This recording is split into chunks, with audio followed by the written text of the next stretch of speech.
Hey, what's up? This is Sifu Kuttel, and I have not one, but two versions of this very elegant sword made by LK Chen, the Scarlet Sunrise Jian. I'm going to tell you what you can expect if you pick up one of these swords from LK Chen, and I'll even make a comparison of the two so you can find the best option for you. But as always, I want to give more background and history about this sword and its origins nearly 2 millennia ago during the tumultuous Jin Dynasty, and the unique design elements that make this sword as refined and as elegant as it is. So let's get to it.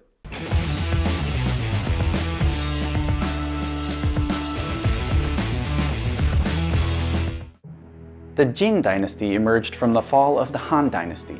And though it lasted almost 200 years, it was in a constant state of unrest, with political disorder and power grabbing as seen with the War of the Eight Princes. And on top of that, there was a constant threat of northern invaders attacking while the Chinese military was busy dealing with infighting. The constant stress of uncertainty led many to abandon the Confucianist ideals of the Han Dynasty and seclude themselves in the mountains away from their pursuits, their ambitions, and their positions to just be in a life of nature under Taoist ideals. And it also led to many turning to alcohol and a drug called 5-stone powder, which had medicinal properties as well as mind-altering properties. One of the effects of 5-stone powder is an intense increase in body temperature, which can become very, very dangerous if not dealt with. So a couple of ways that people learned to mitigate this was to either eat cold food, as in regards to traditional Chinese medicine, or to simply go for a walk. Now, even these days, when going for a stroll, you could say, I'm going to go take a powder walk, or I'm going to go walk off the powder, and it is a commonly used expression. Interestingly enough, the time and events led to many artists, sculptors, calligraphers, and poets to create some of China's most highly regarded and treasured masterpieces. One such treasure is the calligraphy in the letter titled The Letter of Despair and Disarray by Wang Xizhi. And if you can tell by the title, it already sets the tone and the sentiment of the time. This sense of helplessness poisoned me even deeper. What should I do? What could I do? Overwhelmed and choked up with this letter in front of me, I don't know what I'm saying. Xizhi. That sense of hopelessness, the dark and utter despair of it all, is simply depressing. But yet, this is regarded as one of the most beautiful pieces of calligraphy in Chinese history. Now, it's not all bad times in the Jin Dynasty. In fact, we have some inspiring stories. One such story is about the general Zhu Ti, who had fought the northerners to reclaim the land that he came from north of the Yangtze River. There is a tale about a young Zhu Ti being woken up in the middle of the night by a rooster's crow, assuring his brother that it was not a bad omen, as the superstition goes. They both went outside to practice their swordplay. Eventually, he would wake up every day at the crack of dawn to practice his swordplay, which became an inspiring metaphor for people to get up early and get on that grind. Now, in early 2020, as the world entered the pandemic and our own time of modern darkness and despair, LK Chen decided he wanted to make a sword in honor of the General Zhu Ti, with the specific design being of the end of the first Jian era. This is because the Tao replaced the Jian on the battlefield, and it wouldn't be for another 1,000 years that the Jian would re-emerge on the battlefield as a standard sidearm later on in the Song Dynasty. This end-of-era sword was originally to be named Scarlet Sunset. But the name Scarlet Sunrise was chosen because it represents new beginnings from darkness. So now let's check out the various design elements and motifs of this very elegant sword. The Jian blade is based off of an existing blade survived from the Jin Dynasty, which is similar in length to the Jian of the preceding Han Dynasty, but much thinner, as it was typically worn for decoration, with the possibility of self-defense. The blade didn't really need to be robust, as it wasn't being used against heavy arms and armor as it would be on the battlefield. And since it was being usually carried as a decoration by scholars and the elite, it needed to be light and easy to handle in the chance of having to use it for self-defense. The fittings on this sword are of bright brass, which wonderfully complement the red wood of the handle and the scabbard. These fittings on this sword are actually based on an existing set of jade fittings all the way back from the Jin Dynasty. On the pommel and chape of the scabbard are engraved the face of Tao-Tie, which is a very common motif of the time. In the typical fashion, only part of the face is displayed as if it's peeking out, ready to attack. The belt slide fitting has an interesting creature on it as well.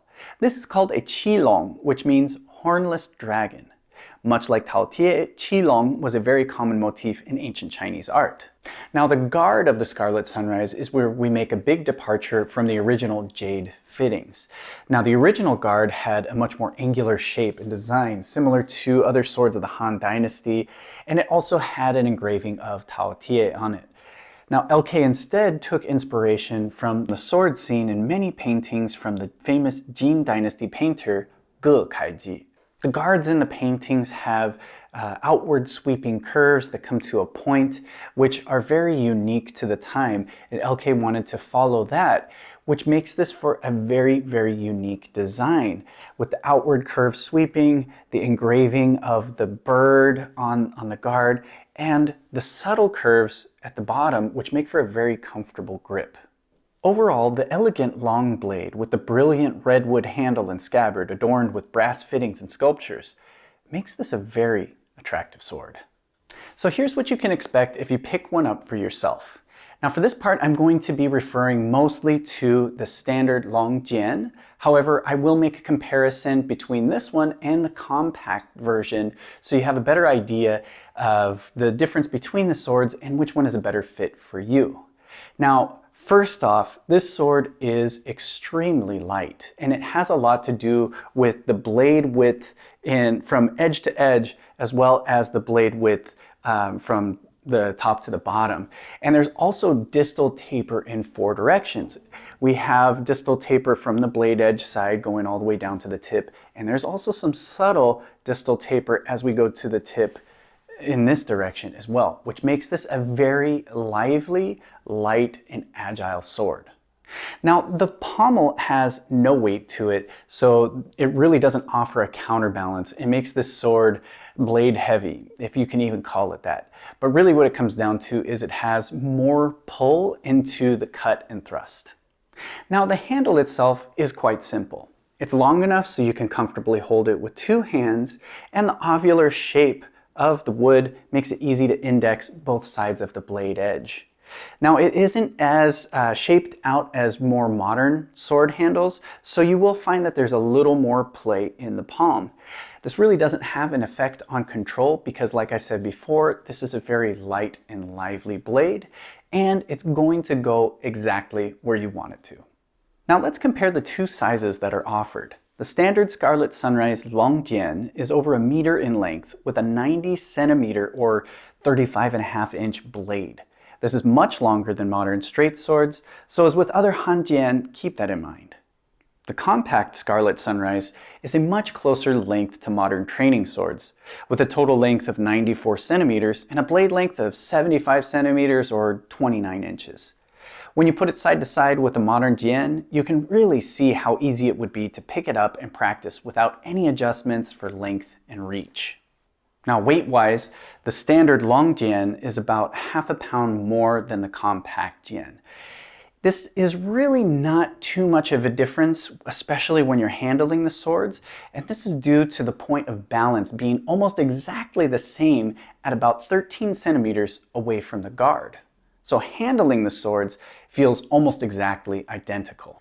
In forms training, the Scarlet Sunrise is a very natural sword to just pick up and use.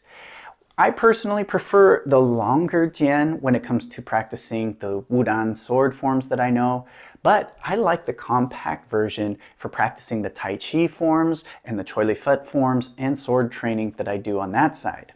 Now, keep in mind, I'm 6 feet tall, so I have a little more reach than average. But if length is a concern for you, I would suggest going with the compact version.